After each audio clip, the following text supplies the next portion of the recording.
Hello everyone, welcome to enjoying chemistry. तो आज ये हमारा 5th पार्ट है। यहाँ पे हम डिस्कस करेंगे रेट ऑफ रिएक्शन के जो टेम्परेचर है, टेम्परेचर रेट ऑफ रिएक्शन के ऊपर कैसे डिपेंड करता है। तो यहाँ पे टेम्परेचर डिपेंडेंस ऑफ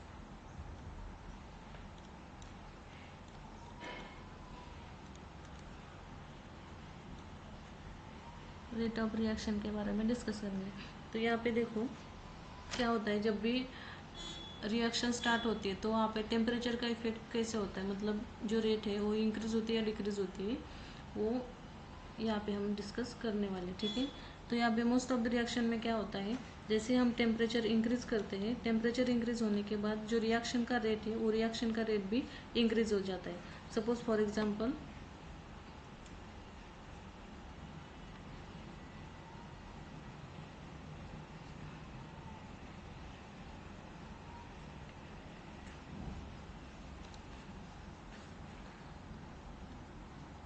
N2O5 है, इसका अगर डिकम्पोजिशन करना है तो इसका अगर डिकम्पोजिशन करते हैं तो यहाँ पे जो इसका इनिशियल कॉन्सेंट्रेशन है वो हाफ होने के बाद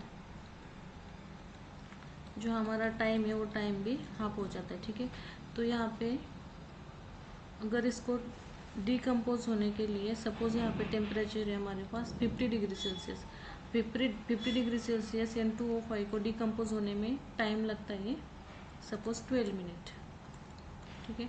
उसके बाद अगर 25 डिग्री सेल्सियस टेम्परेचर है तो उसको टाइम लगता है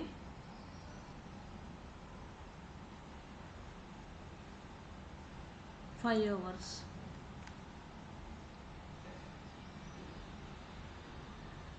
ठीक है। तो यहाँ पे क्या हो रहा है, टेम्परेचर यहाँ से यहाँ पे जाने के बाद इंक्रीज हो रहा है और टाइम क्या हो रहा है, यहाँ पे 25 डिग्री सेल्सियस को टाइम क्या लगता है, ज़्यादा लग रहा है, और 50 डिग्री सेल्सियस से टाइम क्या लग रहा है, कम लग रहा है। मतलब जो हमारा अगर हमने टेम्परेचर को इंक्रीज किया, इंक्रीज होने के बाद जो हमारा टाइम है वो टाइम क्या हो रहा है, डिक्रीज हो रहा है। मतलब जैसे ही हम टेम्परेचर को इंक्रीज करते हैं, टेम्परेचर को इंक्रीज करने के बाद जो रिएक्शन का रेट है, रिएक्शन का रेट क्या हो रहा है, इंक्रीज हो रहा है। ठीक है। तो यहाँ पे एक साइंटिस्ट आए थे, उनका नाम था अरेनियस। अरेनियस ने क्या बोला था कि जो हमारा टेम्परेचर है वो टेम्परेचर रेट ऑफ रिएक्शन के ऊपर कैसे डिपेंड करता है। सबसे पहले तो यहाँ पे साइंटिस्ट आए थे होनटॉप, उन्होंने क्या किया था, रेट ऑफ रिएक्शन को टेम्परेचर के ऊपर क्या इफेक्ट पड़ता है वो तो बताया, बट उन्होंने डिटेल एक्सप्लेनेशन नहीं दिया था। तो इसके बाद अरेनियस एक साइंटिस्ट आए थे, अरेनियस ने क्या किया, इसका जो फिजिकल जस्टिफिकेशन है और इंटरप्रिटेशन है उसके बारे में भी बता दिया। तो अरेनियस का इक्वेशन क्या था अरेनियस का इक्वेशन था K is equals to A into E की power minus E A divided by R T. तो यहाँ पे देखो ए क्या है, ए है हमारा फ्रीक्वेंसी फैक्टर। ठीक है। और यहाँ पे ई ए क्या है, ई ए हमारा एक्टिवेशन एनर्जी।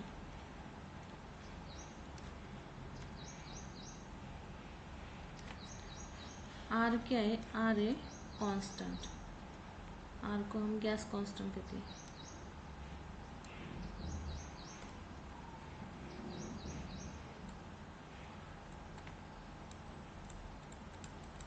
और टी क्या है, टी है टेम्परेचर। ठीक है। तो ये किसने इक्वेशन दिया था, इक्वेशन दिया था अरेनियस ने। और यहाँ पे के हमारे पास rate constant.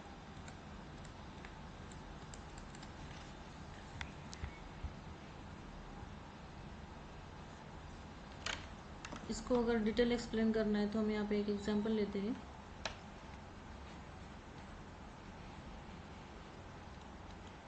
H2 in gaseous form plus I2 in gaseous form, it gives 2HI। इसका मैकेनिज्म देखो कैसे होता है, यहाँ पे हाइड्रोजन है, हाइड्रोजन और हाइड्रोजन के बीच में एक बॉन्ड है,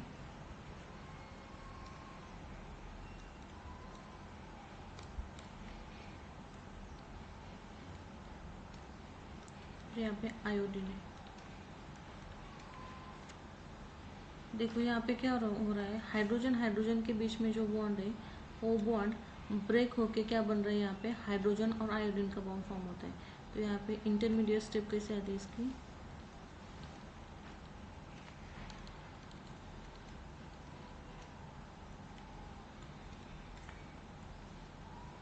और ये हो गया हमारा प्रोडक्ट।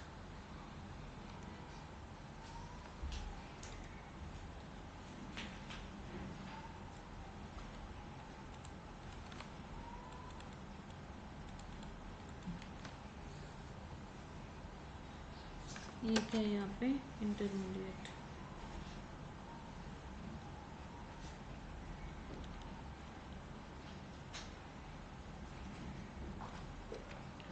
ठीक है, तो अरेनियस ने क्या बताया, अरेनियस ने बताया कि यहाँ पे रिएक्शन में क्या हो रहा है, यहाँ पे हाइड्रोजन का मोलिक्यूल्स है और आयोडीन का मोलिक्यूल्स है। तो ये रिएक्शन कैसे होती है, हाइड्रोजन के जो मोलिक्यूल्स है, हाइड्रोजन के मोलिक्यूल्स आयोडीन के साथ कोलाइड होने के बाद यहाँ पे हमें इंटरमीडिएट मिल रहा है। ये जो इंटरमीडिएट है, ये इंटरमीडिएट कैसे होता है, अनस्टेबल होता है। यहाँ पे हमें अनस्टेबल इंटरमीडिएट मिल रहा है। ये शॉर्ट टाइम के लिए एग्जिस्ट करता है। उसके बाद क्या होता है, यहाँ पे हाइड्रोजन हाइड्रोजन के बीच में जो बॉन्ड है वो बॉन्ड ब्रेक हो जाता है और वहाँ पे हाइड्रोजन और आयोडीन का बॉन्ड फॉर्म हो जाता है। ठीक है, तो यहाँ पे देखो एनर्जी, इसके लिए हाइड्रोजन हाइड्रोजन के बीच में यहाँ पे जो बॉन्ड है और आयोडीन आयोडीन के बीच में जो बॉन्ड है, तो यहाँ पे हाइड्रोजन हाइड्रोजन के बीच में बॉन्ड ब्रेक करने के लिए एनर्जी लगती है और आयोडीन आयोडीन के बीच में जो बॉन्ड है वो ब्रेक करने के लिए भी एनर्जी लगती है। उस एनर्जी यहाँ पे हाइड्रोजन हाइड्रोजन का बॉन्ड और आयोडीन आयोडीन का बॉन्ड ब्रेक होने के बाद यहाँ पे क्या मिल रहा है, हमें इंटरमीडिएट मिल रहा है। तो यहाँ पे रिएक्टेंट से अगर हम इंटरमीडिएट की तरफ जा रहे हैं तो यहाँ पे हमें कुछ एनर्जी की ज़रूरत पड़ती है। तो इस एनर्जी को ही कहते हैं हम क्या, एक्टिवेशन एनर्जी, और इस कॉम्प्लेक्स को कहते हैं हम एक्टिवेटेड कॉम्प्लेक्स।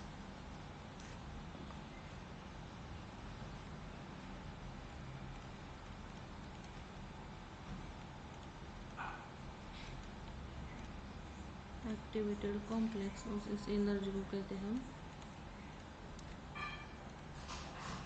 Activation energy.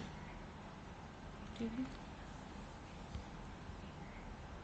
तो यहाँ पे देखो क्या, हाँ ठीक है, इसको कहते हैं हम एक्टिवेशन एनर्जी। तो अगर हमने इसका ग्राफ प्लॉट किया किसके बीच में, potential energy versus reaction coordinate के बीच में, अगर हमने ग्राफ प्लॉट किया तो वो ग्राफ कैसा आएगा, वो ग्राफ आएगा कुछ इस तरह से।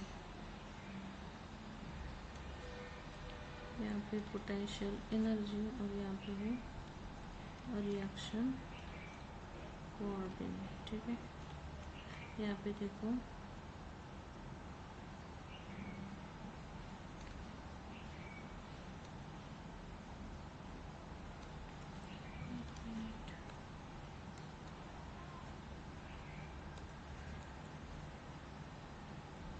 कुछ इस तरह से ग्राफ आता है। ठीक है, ये सपोज ए, ये हमारे पास बी, ये सी। तो यहाँ पे हमारे पास रिएक्टेंट कौन कौन से, रिएक्टेंट है हमारे पास H2 प्लस I2 और प्रोडक्ट कौन सा फॉर्म हो रहा है हमारा 2HI। तो एक्टिवेटेड कॉम्प्लेक्स जो है हमारे पास, एक्टिवेटेड कॉम्प्लेक्स कौन सा है, ये वाला। ठीक है, तो यहाँ पे देखो यहाँ से यहाँ तक जाने में जो एनर्जी लगती है उस एनर्जी को कहते हैं हम एक्टिवेशन एनर्जी। और यहाँ पे देखो यहाँ से यहाँ तक जो एनर्जी है उसे कहते हैं हम डेल्टा एच।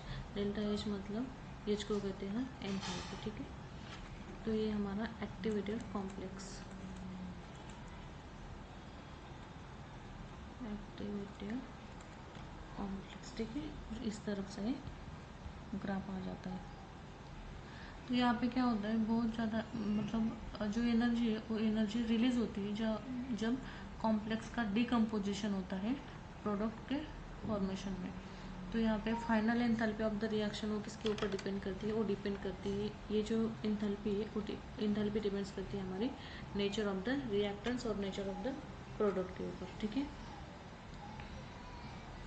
अब हमने यहाँ पे इसका एग्जाम्पल, हाइड्रोजन और आयोडीन का एग्जाम्पल लेने के बाद इसका इंटरमीडिएट क्या होता है और उसका प्रोडक्ट क्या आता है, फिर उसके बाद यहाँ पे हमने पोटेंशियल एनर्जी और रिएक्शन कोऑर्डिनेट के बीच में जो ग्राफ है उस ग्राफ के बारे में भी यहाँ पे देखा है। बट अब यहाँ पे देखो बहुत ज़्यादा अगर रिएक्टेंट मोलिक्यूल्स है हमारे पास, ठीक है, बहुत ज़्यादा अगर रिएक्टेंट मॉलिक्यूल्स है वो, तो हमें वहाँ पे डिफ़िकल्ट जाता है कि उसको प्रेडिक्ट, उसका बिहेवियर जो है रिएक्टेंट का वो कैसे प्रेडिक्ट करें। इसलिए वहाँ पे एक साइंटिस्ट आए थे, उन साइंटिस्ट का नाम था बोल्ट्जमैन और मैक्सवेल।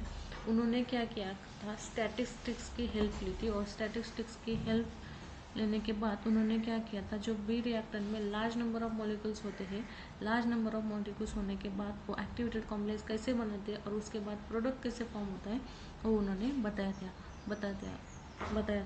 तो उसके बाद जो साइंटिस्ट थे मैक्सवेल और बोल्ट्जमैन, उनके हिसाब से क्या था कि जो डिस्ट्रीब्यूशन है काइनेटिक्स एनर्जी का वो डिस्क्राइब किया था उन्होंने, एक प्लॉट बनाया था। और प्लॉट किसके किसके बीच में था, प्लॉट था fraction of molecules versus kinetics energy के बारे में, ठीक है। तो यहाँ पे उन्होंने ग्राफ प्लॉट किया था N E divided by N T versus kinetics energy के। तो यहाँ पे एन ई जो है, एन ई क्या है, number of molecules with energy E, और एन टी क्या है, टोटल नंबर ऑफ मोलिक्यूल्स, और ये हमारी काइनेटिक्स एनर्जी, ठीक है। तो यहाँ पे इन्होंने जो ग्राफ प्लॉट किया था वो ग्राफ कुछ इस तरह से आया था।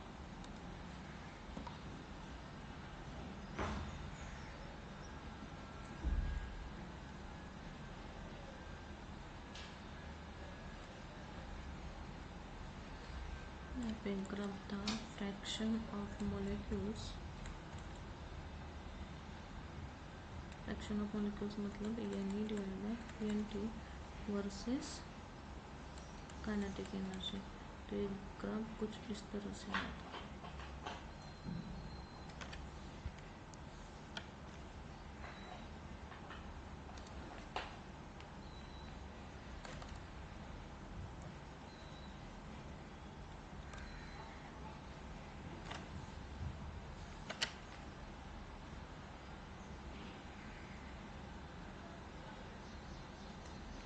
तो यहाँ से यहाँ तक का जो डिस्टेंस है वो डिस्टेंस है मोस्ट प्रोबेबल काइनेटिक एनर्जी।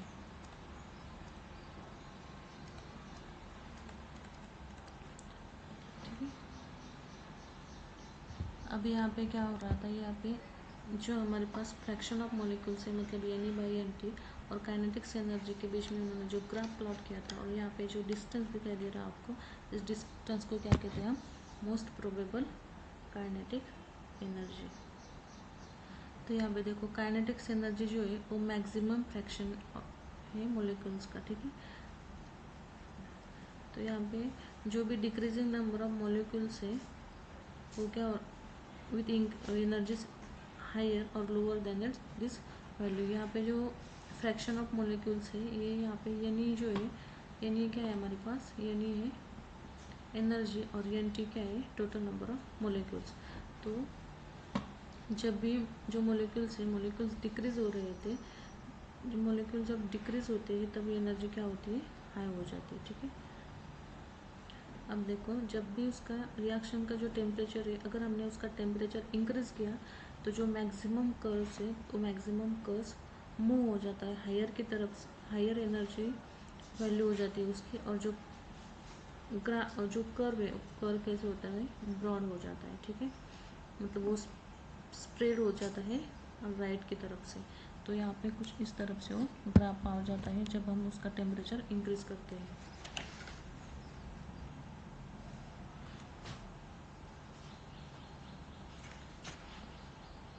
देखो ग्राफ कैसे आता है,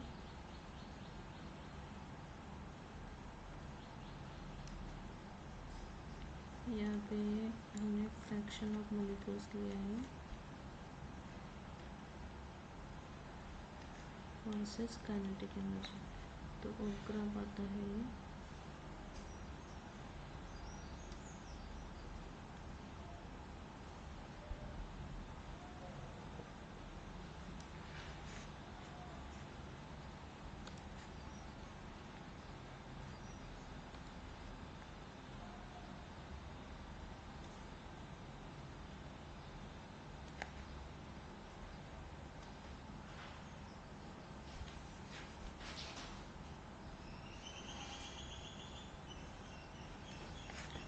यहाँ पे देखो, यहाँ पे हमने टी क्या है, यहाँ पे टाइम है और यहाँ पे टी है। फिर यहाँ से क्या, यहाँ पे क्या हो रहा है, ये यहाँ से यहाँ तक का जो डिस्टेंस है, डिस्टेंस को कहते हैं हम एक्टिवेशन एनर्जी। तो देखो यहाँ पे जब भी हम टेम्परेचर इंक्रीज करते हैं तो टेम्परेचर इंक्रीज होने के बाद जो ग्राफ है वो ग्राफ क्या हो रहा है, हायर वैल्यू की तरफ जा रहा है और ग्राफ कुछ बॉर्डर हो रहा है। ठीक है,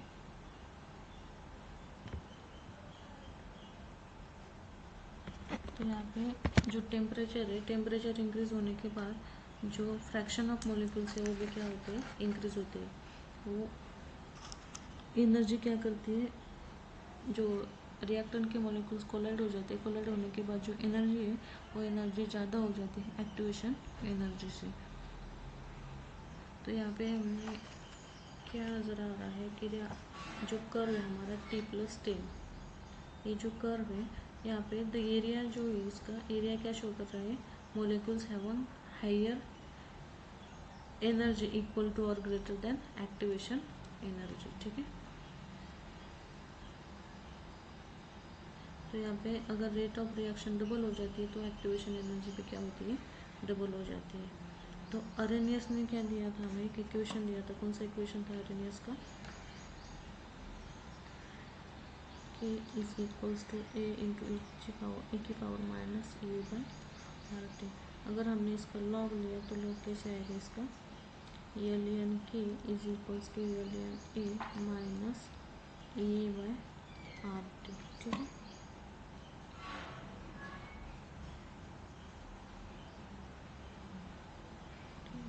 फिर इसको हम ऐसे ही लिख सकते हैं, L N K is equals to minus A by R T plus L N A. ठीक है, तो यहाँ पे हम क्या करते हैं, एल एन के और जो टी है 1/t, इसके एल एन के वर्सेस 1/t का अगर हमने ग्राफ प्लॉट किया तो ग्राफ कैसे आएगा, स्ट्रेट लाइन आएगा। स्ट्रेट लाइन कैसे, अगर हमें स्ट्रेट लाइन का ग्राफ पता है, y इज इक्वल्स टू क्या आता है, एम एक्स प्लस सी, तो इसका स्लोप क्या आएगा, इसका स्लोप आएगा डिक्रीजिंग, मतलब ग्राफ कुछ इस तरह से आएगा, एल एन के वर्सेस 1/t, इसका ग्राफ आता है कुछ ऐसे।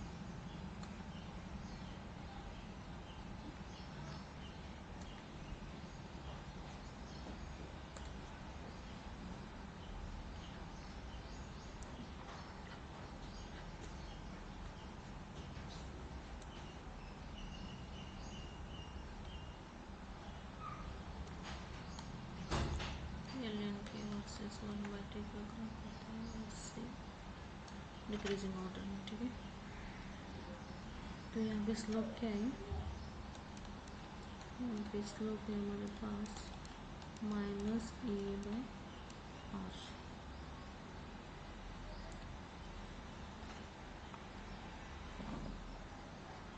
ठीक है, तो अगर हमने यहाँ पे एट टेम्परेचर T1 के लिए लिया, एट टेम्परेचर T1, तो अरेनियस क्या है, अरेनियस इक्वेशन क्या आती है,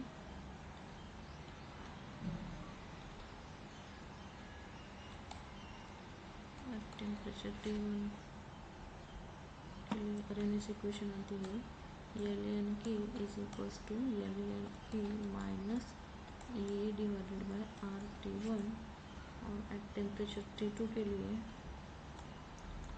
at temperature T2 L N, यहाँ पे K1 आएगा और यहाँ पे K2 आएगा, L N A minus A divided by R T2। अगर यहाँ पे सपोज इक्वेशन 1 दी, फिफ्टी, अगर हमने 2 को सब्सट्रैक्ट किया 1 से तो ये क्या आएगा, ये आता है L N K2 minus L N K1 is equals to A divided by R T1 minus A divided by R T2। तो आपको ये पता है ना, ये लियन ए माइनस ये लियन बी अगर हमारे पास होता है तो हम क्या करते हैं, ये लियन ए माइनस बी करते हैं। तो वैसे ये क्या आएगा, ये लियन K2 by K1 is equals to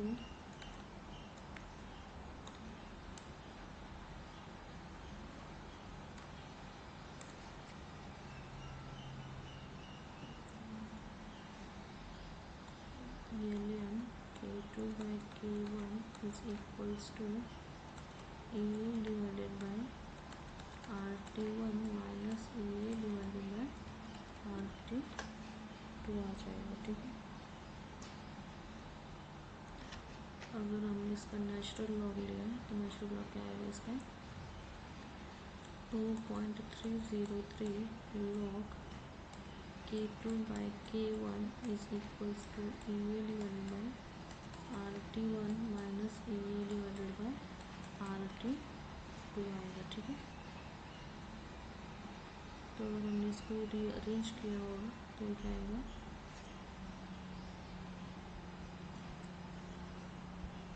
log K2 by K1 is equals to EA, ये अगर हमने यहाँ से ये और आर को अगर हमने यहाँ से कॉमन लिया तो आएगा 2.303 आर, तो यहाँ पे आएगा 1/T1 माइनस 1/T2। ठीक है, तो इसको हम ऐसे भी लिख सकते हैं, log K2 by K1 is equals to EA divided by 2.303 R T2 minus T1 divided by T1 into T2। ठीक है,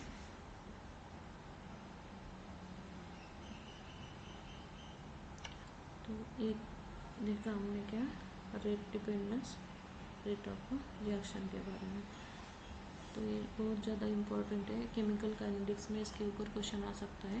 क्वेश्चन कैसे आएगा, आपको टेम्परेचर दिया होगा और आपको पूछा जाएगा एक्टिवेशन एनर्जी के बारे में। ठीक है, तो आई होप आपको ये समझ में आया होगा। ये हमारा 5th पार्ट है, इसमें हम आरएनएस इक्वेशन के बारे में डिस्कस किया है। ठीक है, thank you, happy learning and like share and subscribe to my YouTube channel.